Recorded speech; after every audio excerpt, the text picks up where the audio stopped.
views as well. So, as you all know, according to publications requirement, it is needed to publish our output in a refereed journal or a refereed conference. If you are a PhD student, you should publish it in an index journal or an index conference. The thing is, when we write a research article, first we are groping in the dark. So, let's now open the research lounge to discuss the way to achieve it. So, let me introduce the first resource person in today's research launch, Dr. Hirshi Karuna Tilakar. She received her BSc in Mechanical Engineering from the University of Moratuwa in 2014 and obtained her PhD in Planning and Decision Making from the University of British Columbia, Canada in 2018. She has experience in multidisciplinary research and industry projects related to energy planning, building energy efficiency, carbon capturing, sustainability assessments, and climate policy planning, and has authored many journal articles, conference papers, and book chapters in this area. So, Dr. Hiroshi Karuna Tilakar is a senior lecturer at the Department of Mechanical Engineering, University of Moratuwa. Dear Madam, the research lounge is yours to share your knowledge with our students. I hope you can hear me and see the screen. So, what we'll be discussing today during this first presentation would be how to formulate your research to be published in high-impact journals. Now, the question that arises for many of us when we start thinking of publications is how to structure the work and how to organize the literature review we have done and the methodology we have followed in conducting our research, and then we have followed in conducting the research and the findings. How do we organize this and put this in a format that is acceptable for a high impact journal? Now, moving on. So, we'll be discussing a few topics in today's discussion briefly, and then we can go into details about the specific questions that you have or the challenges that you have run into and doing your own research. So we'll discuss about how to organize research ideas and how to identify problems, define a research gap, and define a scope for your publication, and then how to do the initial information gathering and the literature review, then how to define the research step by step and develop a skeleton for your paper, documenting the methodology and findings, the discussion, and the conclusions, and basically how to ensure that your journal paper shows the content of work that you have done, the significance and the impact on the society, and how to finally prepare the finished product, your journal paper. Now, when it comes to engineering research or any other research, the first step is identifying a problem. When it comes to any sort of, let's say, research, scientific research, the first step is identifying the problem. So this is where you start the research initially. Now, in your projects, or when you are doing your thesis with the support of your supervisors, you would have identified a certain problem. Now, the issue is what problem you have identified in the early stages may be of a significant scope. It may have a wide scope. Now, the challenge is in publications to break this down into a sizable chunk that has the potential to get published, but is also not too much.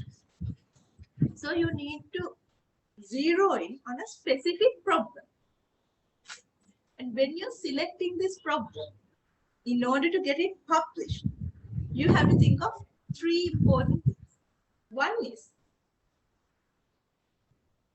does this problem create a significant impact on the society or in that area of research or for a specific industry? How significant is this problem? And has anyone else solved this before? Or has anyone else proposed a solution? Has anyone else worked in this area before? Now, if other people have worked in this area, now here comes the next question. Most of the time, if some of you have already submitted journal papers to reputed journals, you may have realized that some reviewers ask the question of related to novelty. What is the novelty in this paper? What is the original contribution? So the issue is, does your work have an original contribution? When you are identifying the problem, you also need to think of this from the solution perspective in order to establish or in order to ascertain that you have a problem worthy of investigation and the approach you are taking or the solution that you are proposing is original and it is significant enough to be worthy of a high impact scientific publication. The third issue is, how have you formulated your research article? It may be that you have a very important problem that you are tackling. It may be that the work you have done is significant and it is novel. There are significant original contributions, but are you presenting it in a way that other people can relate, understand, and replicate? And how good are you at presenting your work? So these are the three aspects that you need to think. So basically, the first step in doing this is to identify a problem and to identify its significance and to analyze the current state. What have other people done? What have other researchers done? What has maybe the industry done? And how have they tried to solve the problem? And why are you focusing on this problem? So if other people have tried to solve this, or if there's a current status quo going on in the industry or in the scientific field, why are you working on this? Why have they not solved it? Or why is the current situation not satisfactory? Why is the existing solution insufficient? You have to establish that. This is where the research gap comes. The next step is identifying the solution. What is the solution that you are proposing? Yes, if you simply identify a problem, if you are simply going up to the point of identifying a problem, it may be a critical review, a literature review, a review paper. To go beyond that, for an original research article, you need to identify a solution and analyze it. So what is the solution that you are proposing and how? How are you doing this? Then you have to interpret your findings. So you have proposed a solution or you are doing some further analysis. And by doing that analysis, you have found out certain things. So how exactly and under what condition? Is it better? Is what you have done better than what the previous researchers have done? What are the limitations? What are the constraints? What else needs to be done in the future? And what is lacking in this area? And what is the significance of what you have done to fill the gaps in this particular research area? This is applicable to any sort of scientific research, I would say. Now, moving on, how do we identify whether the paper you have drafted, maybe you have a draft paper already, or maybe you have something written down, you have done some analysis and you have written it down. How do you make sure that it has a potential for publication?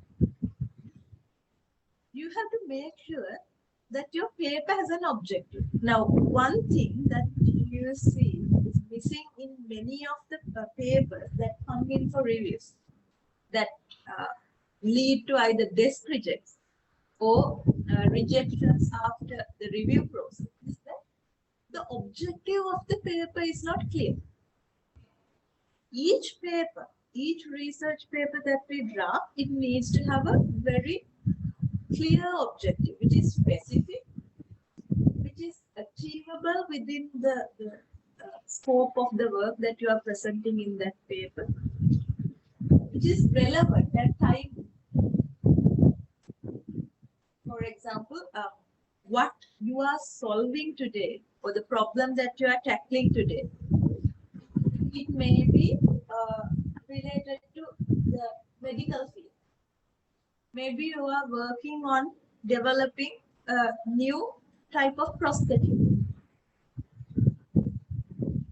That is which is timely, it is needed. You are trying to improve the status quo when it comes to prosthetics.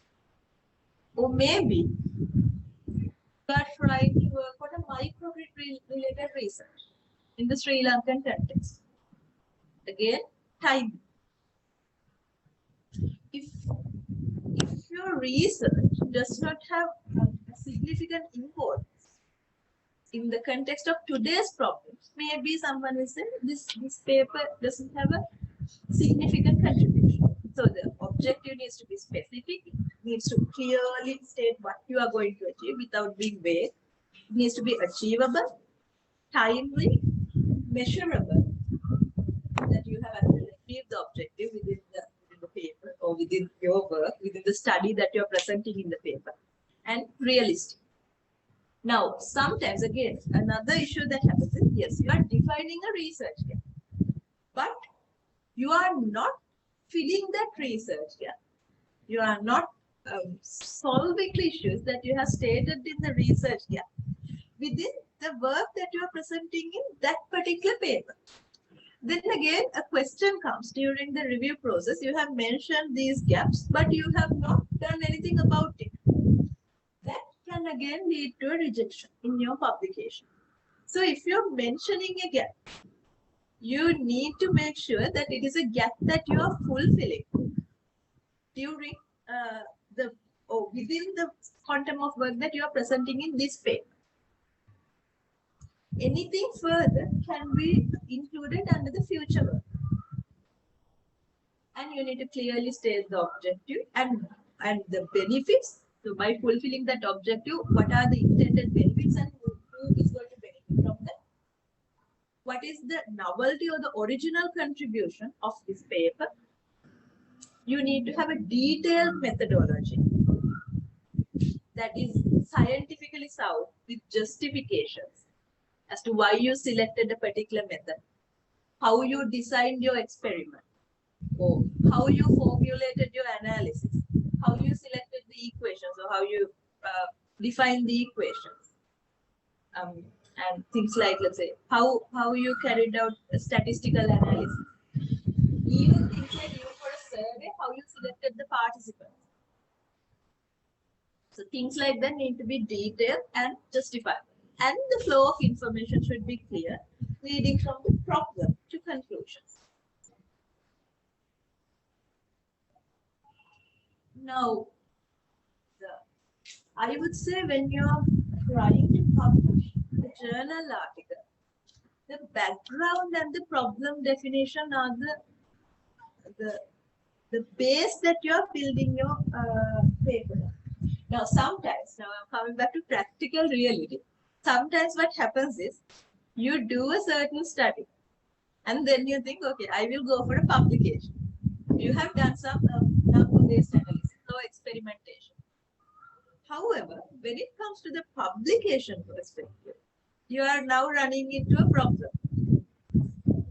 You have done the analysis, but exactly what are you trying to solve from that analysis? So the best bet you have when trying to publish is to first define the problem and make sure that you're solving that problem in your analysis. Then you have some numbers, you have some findings. If those findings are insufficient to solve the initial problem, that you have identified, you can expand your work.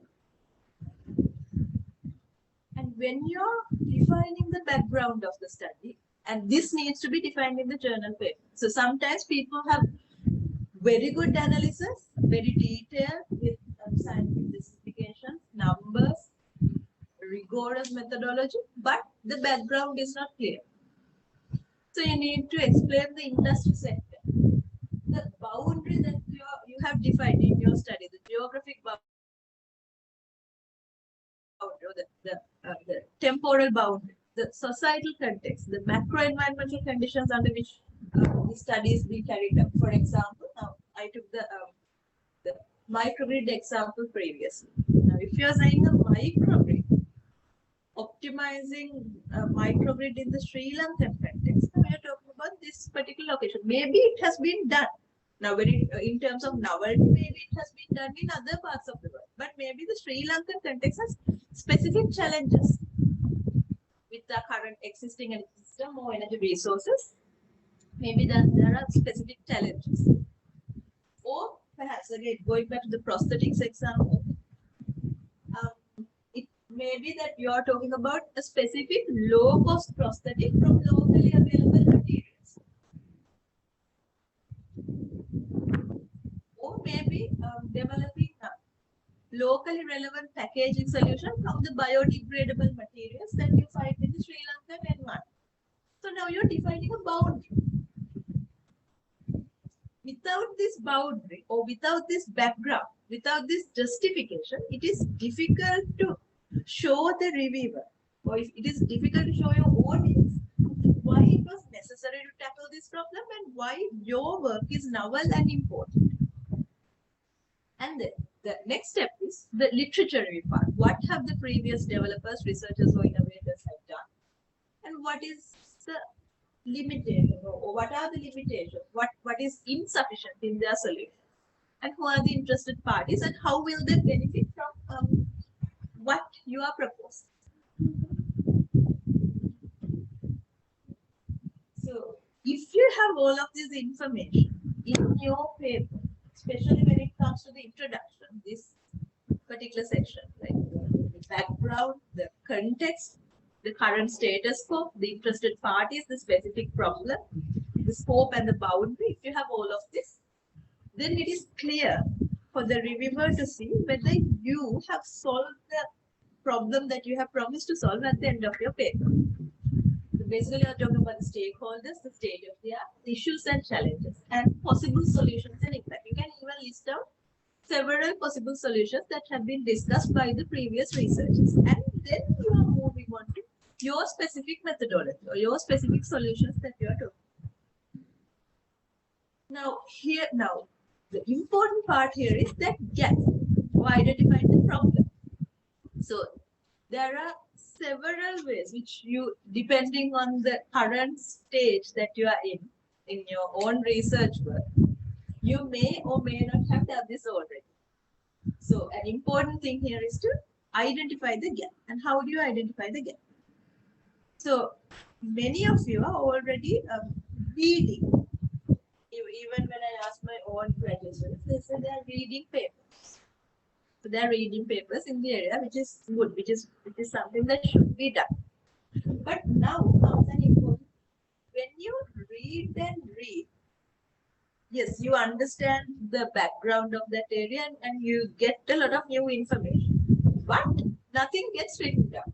And sometimes at the end of the day, after let's say a couple of months of review, then you are at a loss. How do I start writing, or how do I start my work?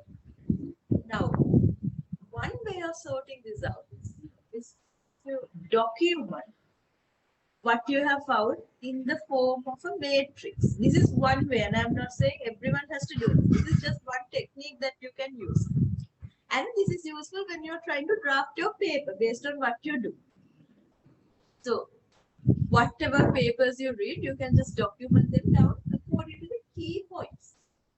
So there can be key themes in a particular area. So here the area is asset management of public buildings for sustainability or climate change mitigation. So there are some key themes you can see here. Life cycle cost, energy and greenhouse gas emissions, physical condition, retrofitting, operational planning, and then uncertainties of the data inputs that you get. Optimization. So there are some key themes that you see repeating in the papers. When you read a few, you identify that there are key themes. So what you can do is to indicate on a matrix whether a certain theme appears on a specific paper or not. Now, what is the benefit of doing this? Here you can see yes or no, whether the theme appears or not. Now, under certain themes, you see that not many papers have tackled that area. For example, risk-based optimization or future changes in technology and cost. Not many papers have tackled these problems. Or not many papers have taken this approach. Therefore, you can say that there's a gap in that direction. So that is one way of identifying a gap. Now, off the record, what I would like to advise all of you is to, no matter what you are reading, try to at least document down the key points. If you don't want to go for a matrix form like this, just let's say, just have some headings, a few headings that denote the key themes in the area that you are tackling, and write down the points and include the reference there through some reference manager software like Mendeley or Zotero, something like that. How that helps is that now you have the point and you have a reference. You can later further expand these points and make them into full nice sentence. But because you have the point and the reference, it's easier to get it into a paper form. Otherwise, when you're writing the paper, you have to again redo the literature. You have to go back, find out that piece of information, get the reference. That is just repeating the same work that you have done previously. So what is easier is to just note down the key points under several themes, the specific themes that you have identified. And we can discuss how to do this. If let's say you have a specific research problem at the end of this presentation, you can mention your own problem or the research that you are working on, and we can have it as an example, how you can put it, how you can break it down into sections like this or themes like this. Now, when you define the objectives, that, like I said, that the objective needs to be specific. So it needs to be focused on either overcoming the gap or finding some new knowledge, developing a new technology or method or process, providing some useful output for stakeholders, improving the current status quo, or some testing and validation purpose. So it needs to be something specific like this when it comes to the paper objective. And the same research study can be broken down into several papers, several journal articles. Maybe your first journal article is simply a literature review, where you are identifying the research. Then maybe you're proposing a new method or a process for manufacturing something, for developing a new packaging material, for example. Then your final paper can be on how to use this newly developed packaging material for some packaging application, or how to develop standards, packaging standards to streamline the production of packaging material. So same research within your PhD research or within your MPhil research, you can have several papers where you break down your work into presentable chunks. This is important because in most cases, you can't present all your work in one paper.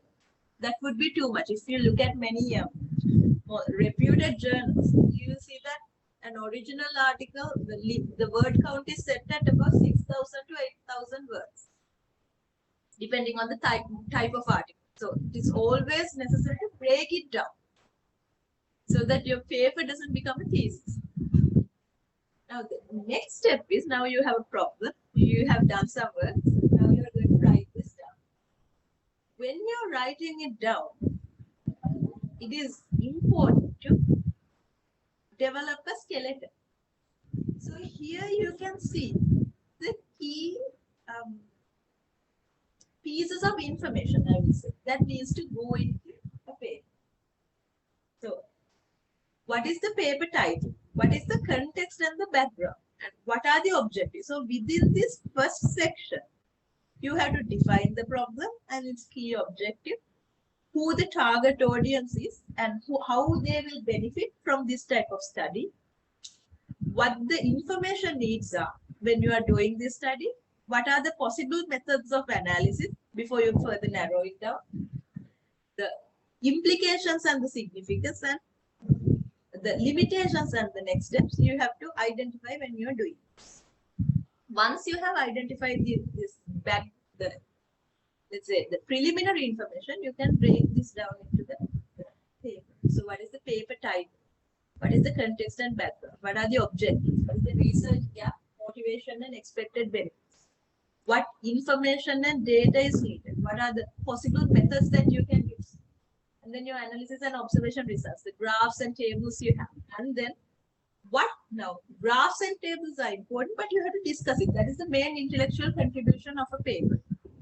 And why are your findings significant? Why are they important? And conclusions and future.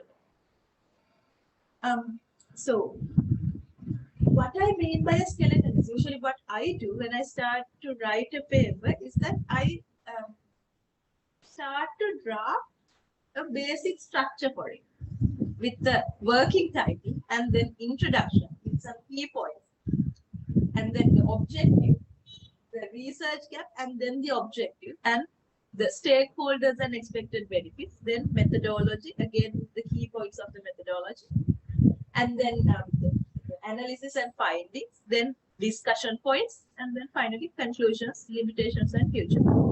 So I break it down into a skeleton like this. And I'll show you a skeleton that has been developed for a paper, a couple of skeletons, so that you can have a better idea about this at the end of this section.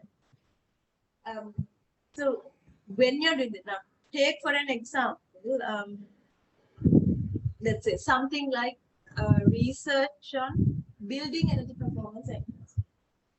Now you're trying to improve the energy performance of Sri Lankan buildings through, let's say, better insulation practices.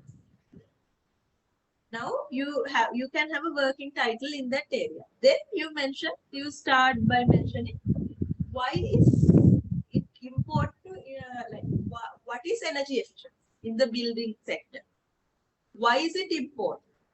What are the goals of energy efficiency? What are the possible means or interventions that we can use to improve energy efficiency? What are the challenges? And what is the gap? Let's say in the Sri Lankan context, in the tropical climates, what are the gaps? What hasn't been done in this research area? And what is the objective of your paper? Then what are your methods? Are you doing a simulation? Are you doing any experimental analysis? How are you going to collect the data? How are you going to analyze that data?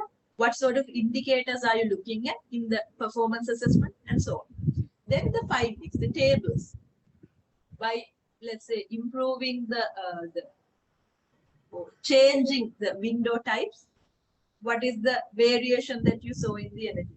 By changing the wall insulation, how did the energy performance change? So like that, the finding, and then discuss it.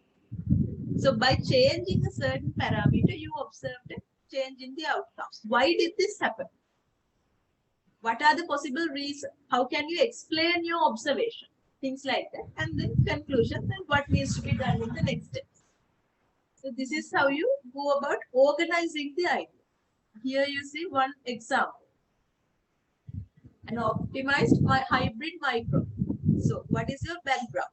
You start with these type of points. What is the location? What are the stakeholders? Why do they need a microgrid? What are the macroeconomic conditions? And then what are the performance criteria that you need to think of when optimizing a hybrid microgrid? Matching the demand, affordability of the energy supply, environmental impacts related to that energy supply, contribution to the local economy through employment and value generation. And then what are the constraints in developing a grid? So the funding, available land area, what the stakeholders think about this, and any local regulations applicable. So you define all of this in the introduction and the literature review, and you come up with an option. So after that, you formulate your methodology, and then you note down your findings and deliverables and discuss the impacts and significance. So this is how you break it down. Now, once you start writing the paper, you first write the abstract and or the executive summary. In a paper, the executive summary part is what we call an abstract, which introduces the research problem, solution, and the main findings. So for a research paper, an abstract is about 200 to 300 words. What I usually recommend in most cases is to wait to write the abstract until you have finished the entire page without writing the abstract first. So basically, the next item you have in a paper after the abstract would be the introduction. So there you note down the background of the research, the problem, gap, purpose, and intended audience. When you're doing this, separate paragraphs, and each paragraph should work on a common theme on what we call an inverted triangle structure. What we mean by an inverted triangle is that the problem gradually gets narrowed down at the end of the introduction. The end of the literature review, the problem has been narrowed down to a specific gap, which is addressed through the paper object. So you start with the big picture. So climate action targets across the world. Because of that, the need for energy efficiency. Because of that, because the building sector is a significant energy consumer, it is necessary to work on the energy efficiency of the building sector. Then, what are the possible interventions? What is still lacking? Further things that you have that need to be studied in the building energy efficiency arena. Then the specific gap you have identified in building energy efficiency initiatives in Sri Lanka. Then the objective of your paper. So you gradually narrow it down from the big picture to your specific problem. And then when you are writing the methodology,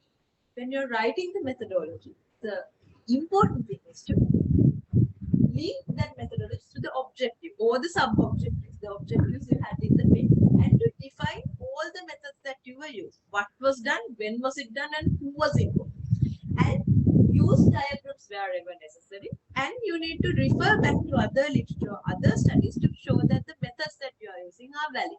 The experimental methods, the design of experiments, any multi-criteria addition methods that you use, or statistical analysis methods, uncertainty integration methods, equations, you need to link them through references.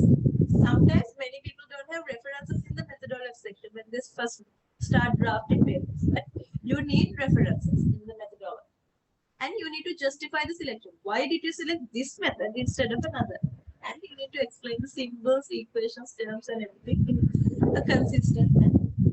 So this is what I meant by a diagram. A diagram that sort of summarizes your entire methodology. This is not a must. You won't see this in every journal paper. But again, from my own experience, what I have identified is when you have something like this, it is easier to get the paper published because the reviewer now understands what they are looking at. They kind of get a graphical summary of what they are looking at. So you tend to get comments like, I don't understand what the authors have done, or I don't understand the scope of this work, or the methodology is unclear. Comments like that reduce when you have a diagram like it is always recommended to have a methodology diagram, at least from my own experience. And then now about the finished product. I won't go into detail about this because that is not the focus. Now we can discuss further about how to actually format a paper and have the best quality output in a later session. But basically the idea is that once you have described the methodology, you need to present the results which are linked to that methodology. So you have done some analysis in the methodology section. Step by step, you present what results you obtained from following a particular method and present the most relevant findings. And when you're doing this, use graphs and figures wherever possible instead of having paragraphs or long tables with lots of data points. And make sure that you have units and notations clearly defined with clear tables and figures. Sometimes it is better to have a separate case study section to present the case specific data and have the generalizable methodology separate. The reason for this is the important scientific contribution of a paper is the generalizable methodology that which can be replicated and adapted to another case study. Sometimes people mix up the case study and the methodology. The case study is simply what we have applied that method on. That is the case that we are tackling. But your research, an actual scientific research with high value should have a generalizable outcome that can be implemented or applied in other circumstances as well. So sometimes in certain cases, it might be better to separate the case study section from the research section. And then in the discussion section, this is the most important section to show the validity of your paper. You have to explain clearly why you observe certain values. What are the contributing factors? What are the implications of the findings? What are the long-term implications? How do they compare to previous studies? And how can you validate the results or make sure that your results are correct? How can you interpret all? Can all of it be interpreted? So in certain cases, if you have a lot of tables and figures that need to be interpreted, then maybe the results and discussion sections can be combined. It is not a rule that they need to be separated unless the journal requires. And then finally, in the conclusion section, again, a mistake that I often see is that the conclusion section kind of like repeats, so it tries to only summarize the things that were in the previous section. A conclusion should go beyond that. It shouldn't be a repetition of the introduction and the discussion. It should be about your vision. So where do you see this going? If your research is about developing a new packaging material, in the long run, where do you see this going? Do you see this giving rise to new industries? Do you see this as a potential competitor in the world market with other materials of this nature? What can be done to improve it? What are the limitations and features? So the conclusion should be visionary, I would say, rather than just a summary of what you have done previous. So I'll stop the presentation and hand it back to our moderator, and then I think we have another presentation session, and then we can discuss. Thank you. Thank you so much for your valuable ideas.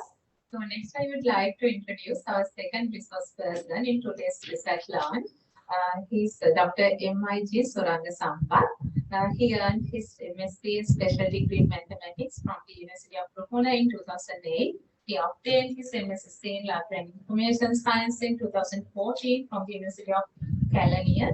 He obtained a PhD in the field of probability and mathematical statistics from Huifeng University of Science and Technology, Wuhan, China in 2019. He started his career as an assistant librarian at the University of Kelaniya. He has received the Vice Chancellor's Award at the Outstanding Early Career Researcher of the Library. Now he works as a senior lecturer to the Department of Mathematical Sciences, Faculty of Applied Sciences, Koyambe University of Sri Lanka. He has published a few research papers in Science Citation Index journals as well. Sir, may I respectfully invite you to enrich our students' knowledge with your expertise.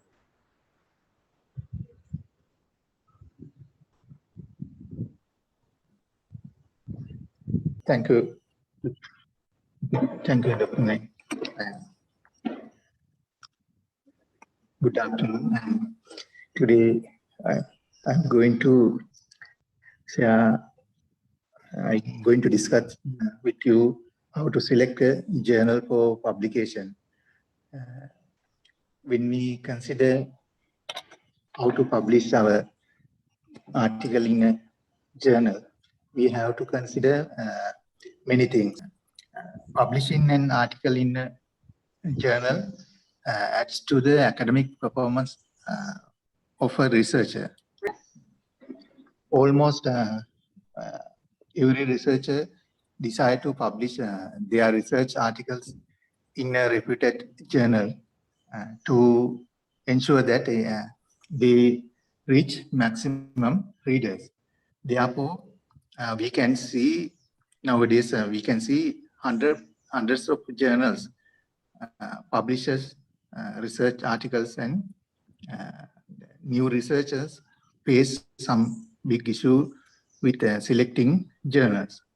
Therefore, in this presentation, I will try to give you some idea how to select the best journal for your manuscript.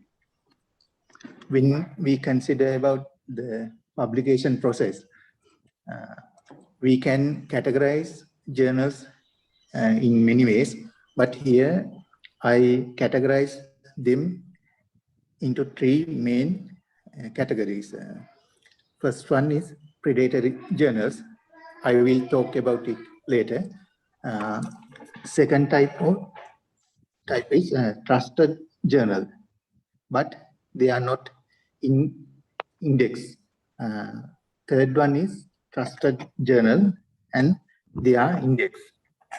When we consider the trusted journal and but they are not indexed, they have we can separate them into two types.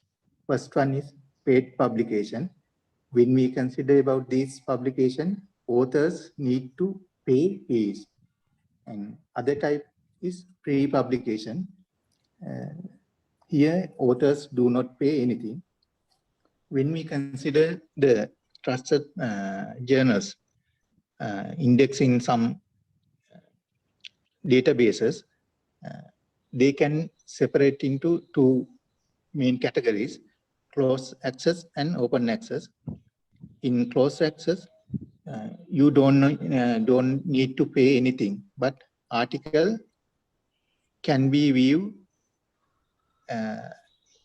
You can see if you want to read that article, you have to subscribe the journal law article. If you publish in open access journal, authors need to pay publication fee, and article will be free online. Next slide. Next, I will discuss about the open access and I discuss. Then we have to consider 4 factors about open access and closed access journals. First one is visibility. When you are going to publish your article in an open access journal, that means that more people are likely to see it, simply because more people will be able to access it. Second one is cost. Both traditional and open access journals may charge a small fee at the time of submission to cover editorial and peer review related cost. The difference arises in the post acceptance fees. Traditional journals commonly charge per page or per color figures. However, open access journal typically charge a flat article position charge that can range from $10 as much as $5,000. Therefore, you have to consider about your ability to publish in an open access journal. Third one is prestige. Some researchers are more reticent to publish in open access journals because they may not be as well. They may not be as well known as some of the larger more well-established journal in a given field.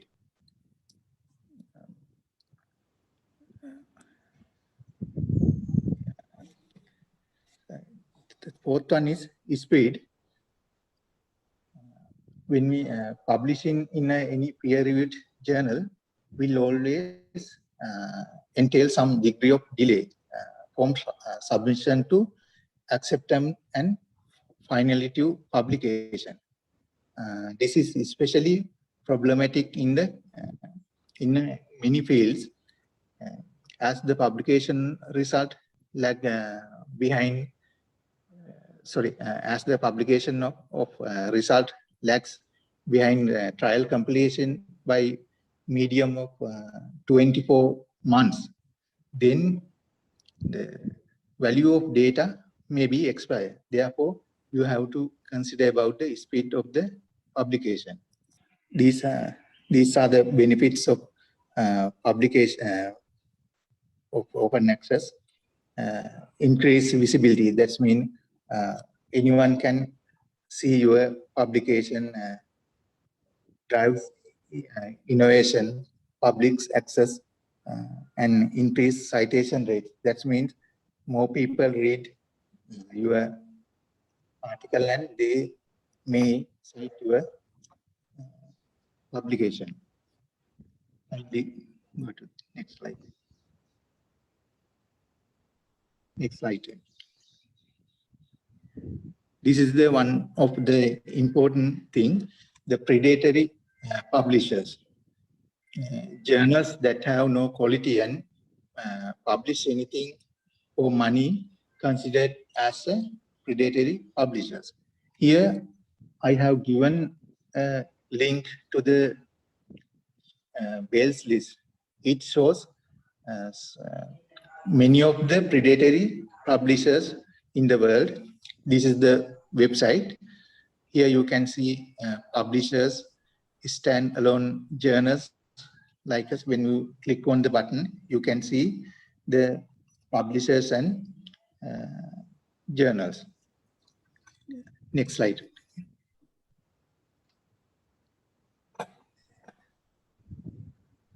This is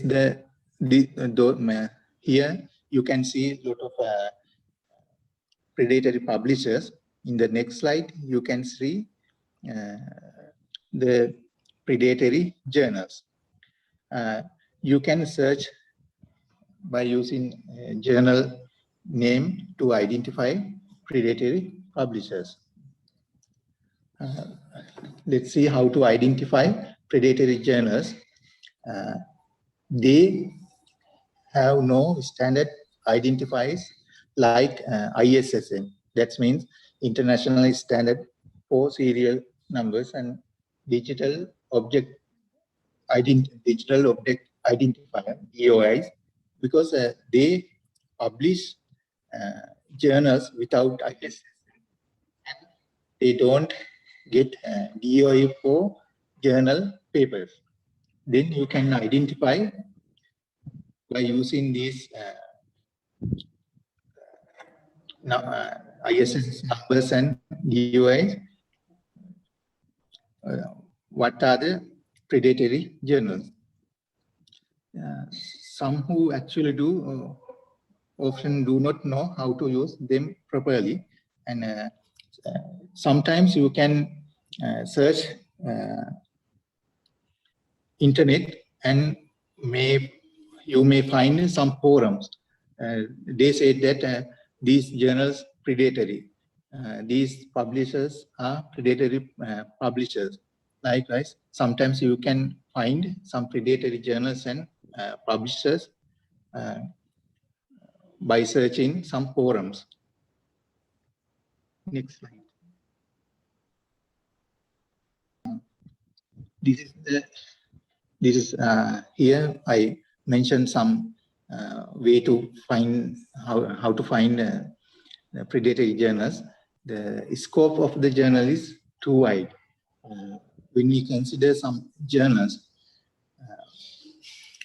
when we consider scholarly peer-reviewed journals, they often focus on a particular area under broad discipline, but predatory journals covers many areas. Next one is no transparency about article processing charges. Many international journals charge article processing charge, especially when it is an open access journal. But mostly the fee is payable when the journal has already gone through the entire process of getting your paper pre-reviewed, copy edited, and typeset for free, and have been accepted for publication. But predatory publishers, if they mention about the article processing charge beforehand, they mostly do not reveal the amount.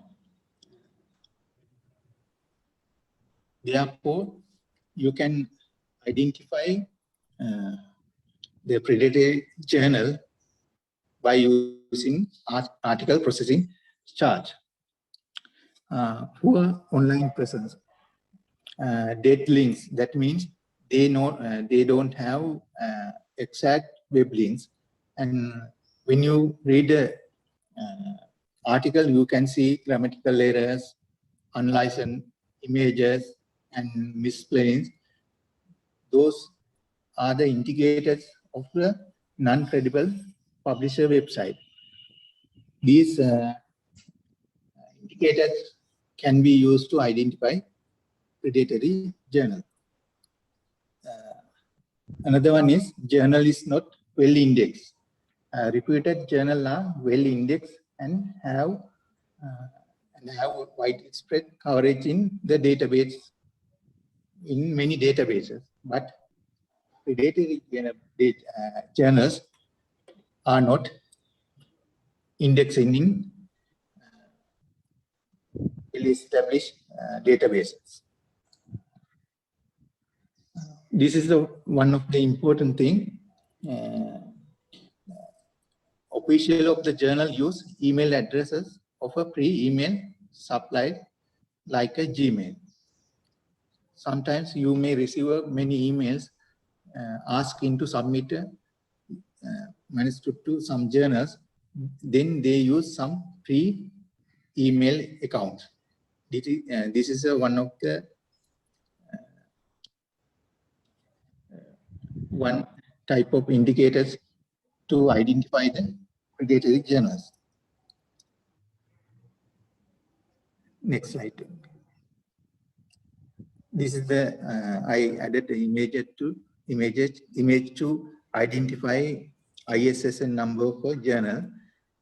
You can, when you search online printed journal, or when you search some journal online, you can see ISSN number. This number is unique for each journal. Then you can identify predatory journals by using the ISSN number, because most of the predatory journals haven't exact ISSN number. Next slide. From here, I am going to explain how to select a journal for publication. There is no straight formula to determine the best journal to publish your manuscript. However, analyzing various parameters may help you to decide the journal that best fits for your publication. First one is peer review.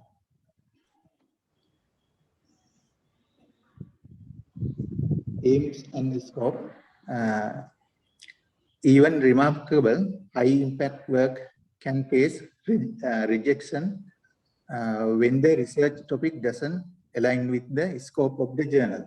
Then you should consider about you should consider about this thing.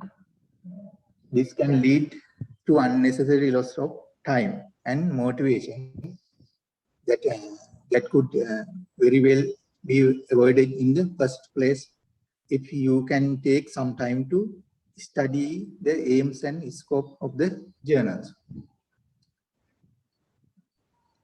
Then we should consider about peer review process. The peer review process is important to maintain the quality of a journal. Many high quality articles increase the reputation of the journal by implement quality peer review process. When you search some journal, all the details for the peer review process should be available on the website of the journal. Most of the journal inform you about the peer review process, the selection of reviewers, the timeline of the peer review process, and handling the other information. Next one is right of the authors. While considering the target journal, we have to look into the policies of copyright and other rights mentioned on the journal website. High transparency of the journal about these rights will indicates a high quality of a journal. Therefore, we should consider about the rights of the authors of a journal. Next one is business model. The business model of the journal should be clearly mentioned on the website. All the related costs should be clearly mentioned, and the author should be surprised with any fee which was not mentioned. Therefore, further the name of the sponsors and the mission of the statement of the journal should be clearly stated and should be followed. Journal ethics.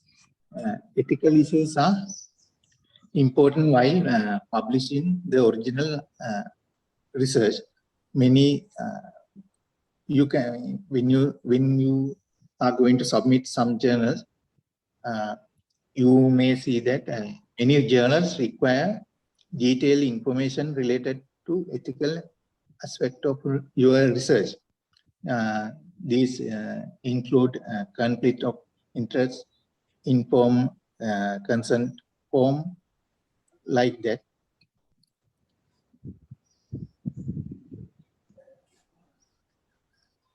Dr. Nightingale. This slide, This side, yes. previous slide. No. Other, yes. Okay, that one. The next one is the reputation of journal.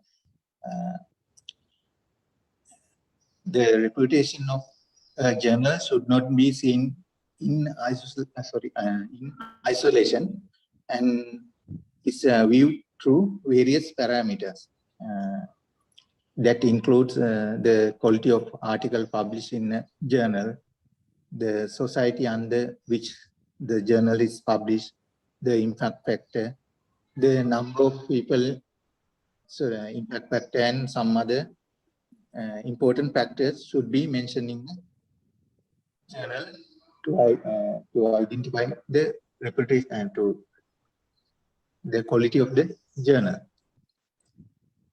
Next one is one of the important thing, indexing. You should identify whether journal is indexed in a reputed database.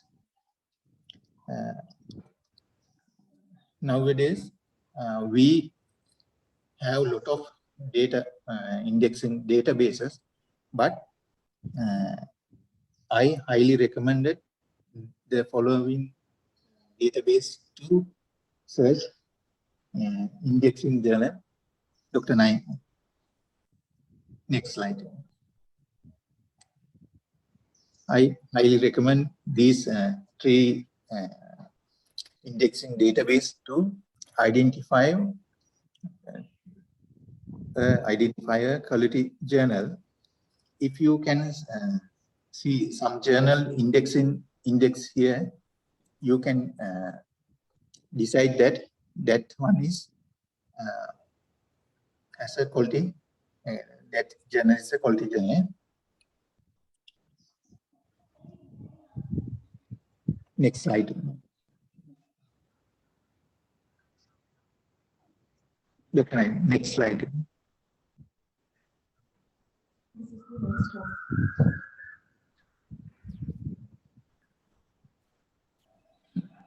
Previous one. Is this? Oh yes. This is next one is impact factor. The impact factor is an important criteria to determine the importance of the journal. The impact factor of a journal is the measure of the average number of citation provided to the article published in the last 2 years in that particular journal. Based on the impact factor, we can identify, we can decide that that journal is a good one or not. Next one is scope. Sorry, I discuss about this one. Journal ethics. Ethical issues are, sorry, instruction for authors. You should read and understand the author guideline in detail, because when you are going to publish a journal, you should target the journal and make your manuscript according to the requirement of the journal. Many journals have limited number of pages, images, and word count. Then, therefore, you should check the complete list of requirements before drafting and submitting the manuscript.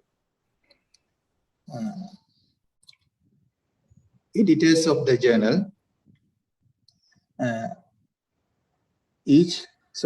Every good journal has an editorial board members, including highly reputed reviewers who have highly reputed reviewers. The website of the journal must show the name, position, and contact information of the editors. Sometimes you may have some problems about the publication, then you can contact the editors to get more information about the publication process. Next one is time to publish. In real world, the time to publish may take 1 year, few days to years. Therefore, we have to consider about the time duration for publication process. Most of the open access journals publish their articles quickly, but some traditional journals takes months to publish their journal papers. Next one is acceptance rate.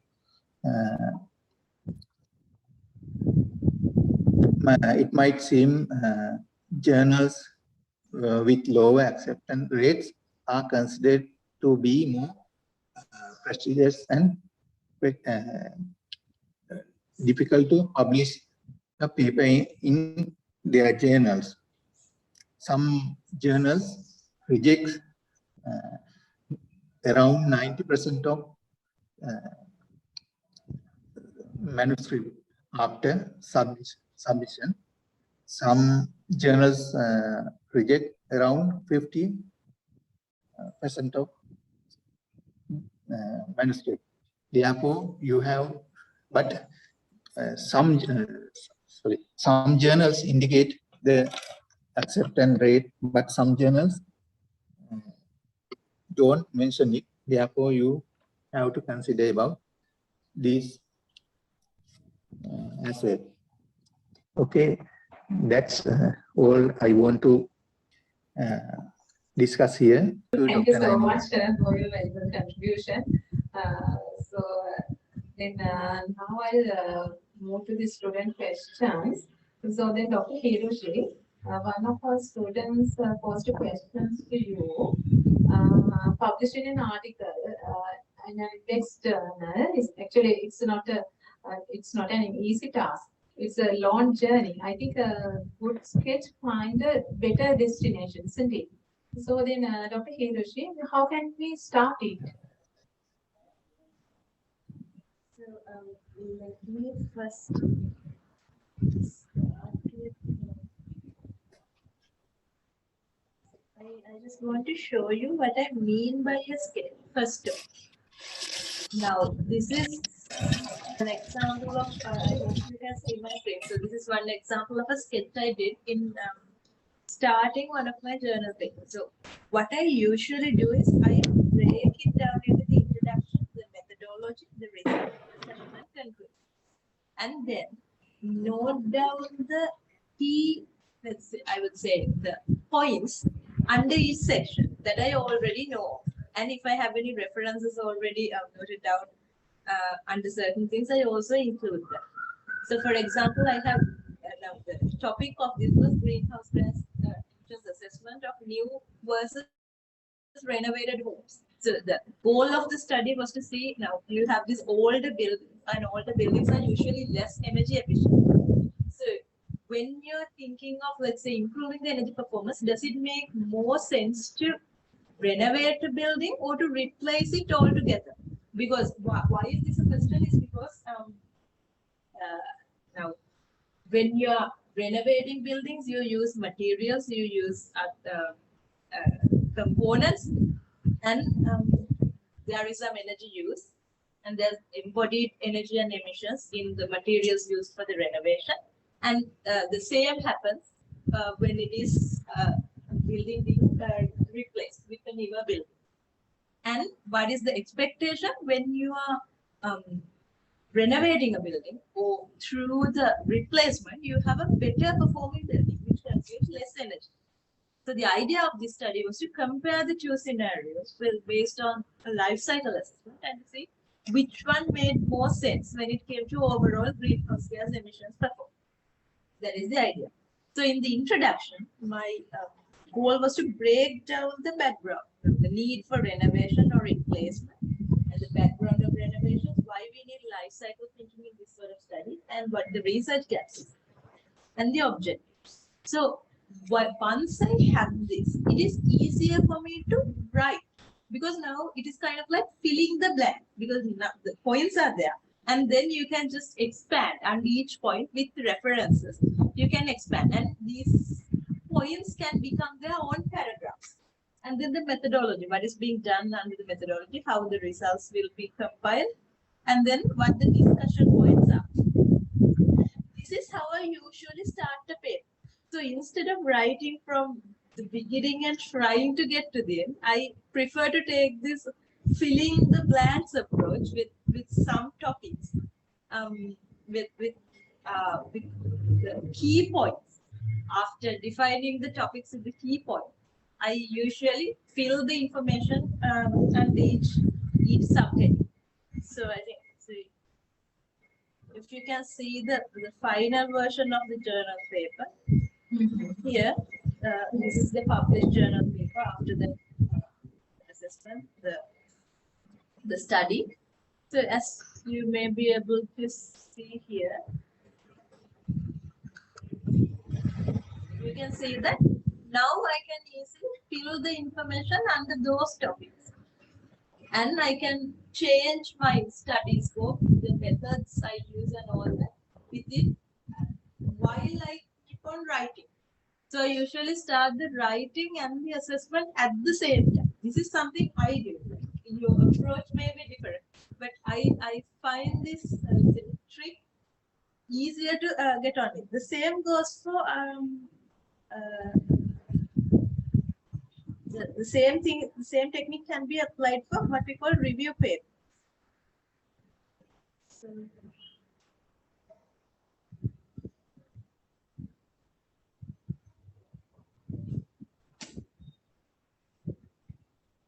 let me show you now. Again, without having an original study, an original research, I would say that, an analysis component for the literature review part, again, you can take the same approach. You can start by breaking down the topics and then start filling the information for the literature review in that particular area. You can start filling in the blanks under a skeleton like this. This is what I meant by skeleton in the earlier discussion. And finally, here you can see the published version of that particular skeleton after it was fleshed out. So here you can see the same topics are there, but information has been added under the topic, which makes it easier to organize the thoughts. So when you first organize what you are writing and then start filling it in, I feel that it makes things easy. Thank you so much. It's a filling the blank method, isn't it? Okay. So then, dear researchers and students, now we are moving to a special event of today's research lounge, introducing our products to the forum. She is one of our past students who has earned her PhD from FGS. So we are very proud to take this opportunity to read the title Doctor in front of your name. So Dr. Imeshi, research launch is open for you to share your experience. Yeah, thank you very much, Dr. Nayani.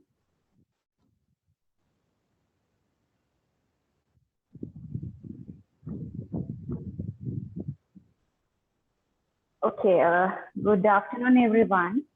So, with reference to today's topic of aiming for high impact publication, I would like to share my experience in publishing papers.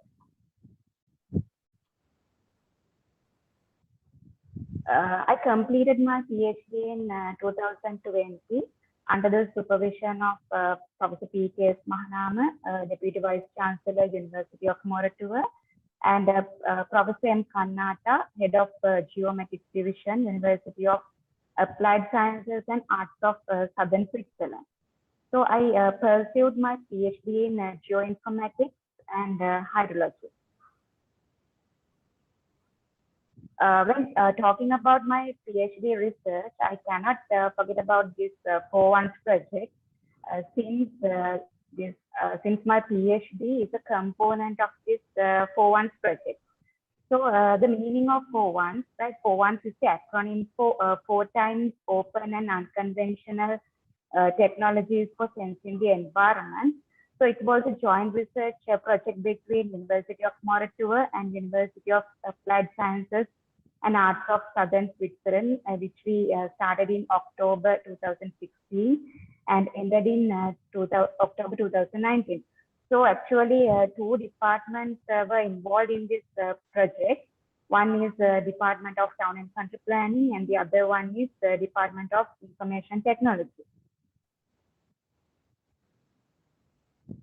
So actually, there were 2 objectives in this 4-1 project.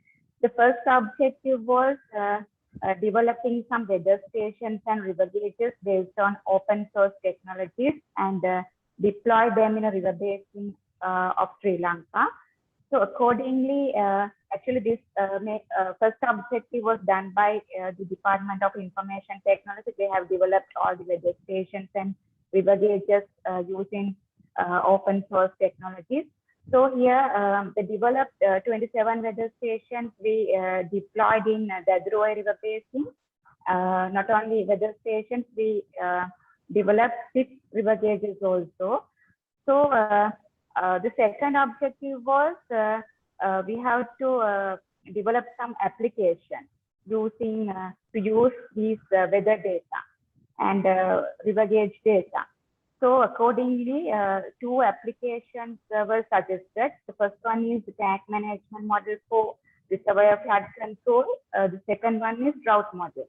So I was chosen as a PhD candidate of this project to undertake my research in developing a tank management model for reservoir flood control. So this second application was done by the Switzerland University. So accordingly, my research topic was open technologies-based tank management models for flood risk reduction. So during my PhD period, I completed 2 journal papers and 5 Scopus conference proceedings and 5 other conference proceedings. So in this session, I would like to talk about my experience in publishing papers under these 4 aspects.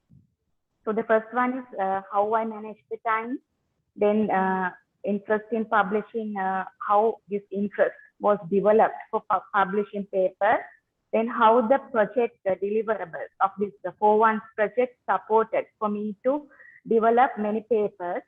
And the 4th one is regular monitoring of progress. So in today's session, I would like to share my experience with reference to these 4 aspects. First, I would like to talk about this time management. So, you know, first, when you're submitting your research proposal to the FGS, right? So you have to finalize your research topic first, right?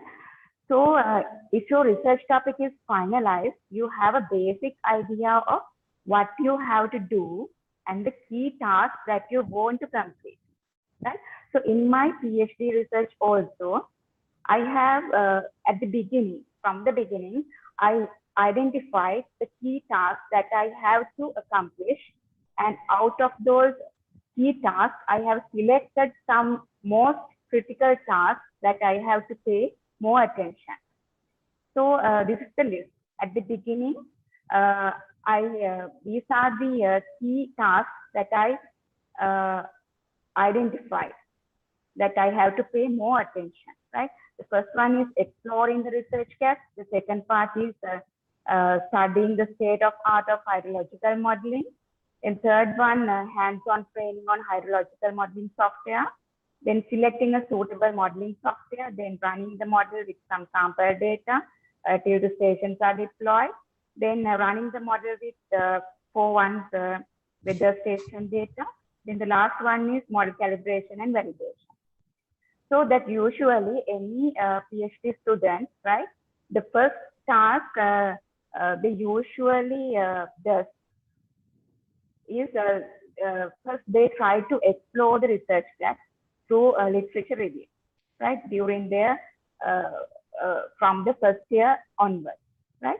So in my during my PhD period, especially in this first year, not only for this research gap part, I have given priority to for this methodology part also, because that I realized, right?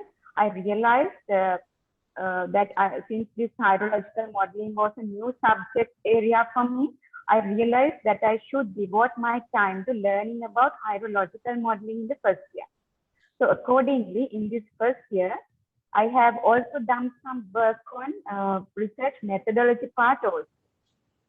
So accordingly, out of these key tasks, I realized these 3 tasks as the most critical activities of my PhD that I should work from the first year. Yeah, and other thing is that developing, that identifying key tasks is essential, because from your PhD degree program itself, there are certain milestones that you need to achieve, like completing 5 progress reviews. So it's better if you can link these key tasks with your milestones of your PhD program, so that you know what to present at each progress review. Then the second aspect I want to discuss is interest in publishing papers, right? So I had the interest in publishing papers mainly due to 3 reasons. The foremost reason was to fulfill the publication requirements for graduation. And that is the foremost reason that anyone tend to publish papers, because that you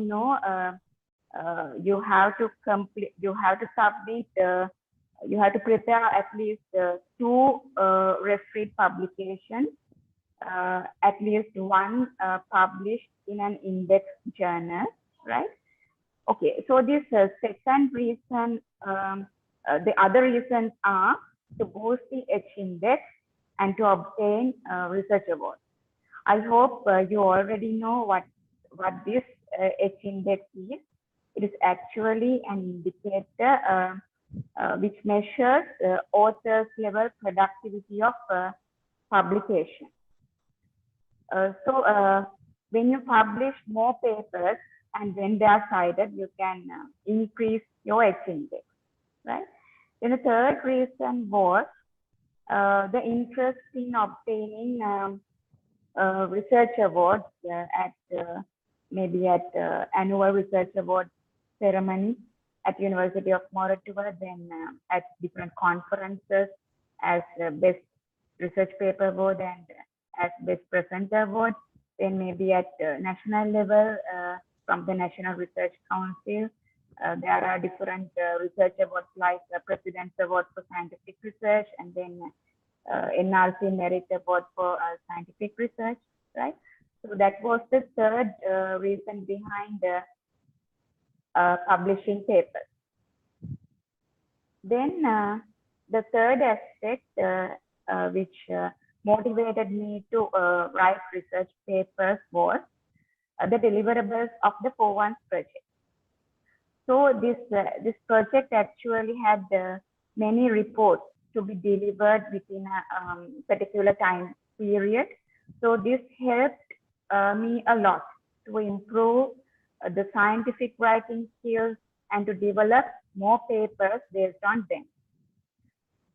So actually the project agreement itself had certain conditions on publicizing the project activities among stakeholders in scientific community and general public, where research conferences, workshops, social media, and press conferences. So this also motivated to produce more research papers. The last aspect was regular monitoring of progress.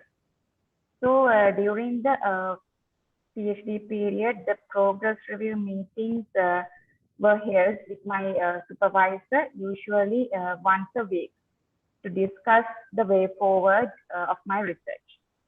Also, the last point I want to mention is if you are lucky, if you have a very strict research supervisor, because having a strict supervisor who always commands you to produce more quality publications is another reason behind a successful research publication. Yeah, those are the things I want to highlight in this session. Thank you very much for your attention. So if you have any questions, I will be happy to answer them. Thank you. Thank you very much for the nice presentation. So, dear students, do you have any more points for clarification by our panelists? You can use chat line.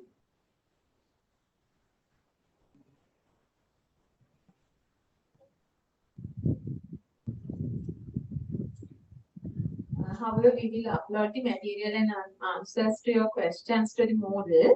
So link and other details will be sent. We are running out of time, so we are going to wind up the research lounge. Our sincere thanks to the expert panelists for enhancing the research skills of our students. So dear students and researchers, we will meet again at the next research lounge. Goodbye.